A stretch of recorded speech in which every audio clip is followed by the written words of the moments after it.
Magandang gabi po sa lahat. Luzon, Visayas, Mindanao, kung saan kayong dako na mundo po tayo nagbabalik dito sa ating munting channel. Samuel Soriano TV 29 para mag-discuss ulit ng another coins at ito po ay ating hilig pangulikta ng barya. Kaya ako tayo nandito nagsisiling ng kanilang mga halaga. Ayan po. Magandang gabi po sa lahat ng aking mga subscriber. Kung saan kayong dako na mundo po, keep safe po sa lahat and God bless. Maraming salamat po sa lahat ng aking mga subscriber dyan. Yun naman po hindi pa po nakapag-subscribe at gusto nyo ang ganitong mga topic po about coins. Aanyayahan ko sana kayo at malaking tulong na po ang inyong gagawin tulad ng pagpindot ng ating subscribe button, like and share para ma-update po naman kayo sa mga latest ko pang gagawin mga video po. Ayan. Mayroon na naman tayong pag-usapang barya.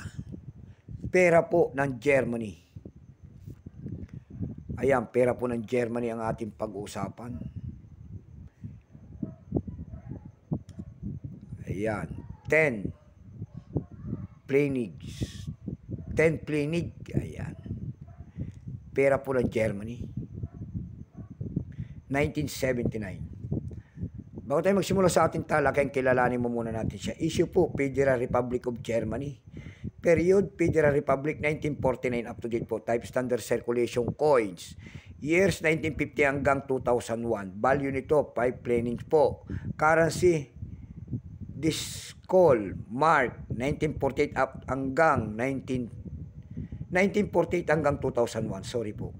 Composition po nito ay brass, glad steel. May bigat po ito lamang 4 grams. May haba pong 21.5 mm. May kapal po naman itong 1.7 mm. Hugis po, bilog. Orientation nito ay middle alignment. Itinigil ang paggamit nito doon po sa Germany noong December 31, 2001. Number NDAS 850. Reference number KM-108. Ito pong year 1979, ito po ay Denver Mint. Kung ilang piraso naman ang ginawa sa barya na ito, ito po ay 104 million piraso lamang. May price na po ito doon sa ating numista.com. Ayan. Yung kanyang extra fine 12 pesos, almost uncirculated 23. Ang circulated po nito ay 52 pesos. Ayan. Baka mayroon po kayo dyan. Ayan, bultuhan po ang ating mga bili sa mga ganitong mga world coins at mura po naman yan. Dako naman tayo sa kanyang presyo. Doon sa ating ebay.com, nakakita ko tayo nagbebenta doon na nakapaskil po na $9.95. Nasundan po ito ng 729 pesos. And then $5.70. Yung pinakamalit po doon ay $3.99.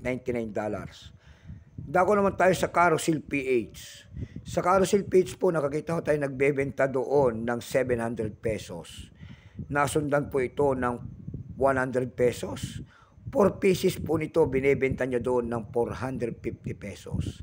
Ayan lamang po ang aking may babagi sa ganda. So hanggang dito na lamang po Luzon, Visayas, Mindanao, kung saan kayong dako ng mundo po. Keep safe po sa lahat and God bless.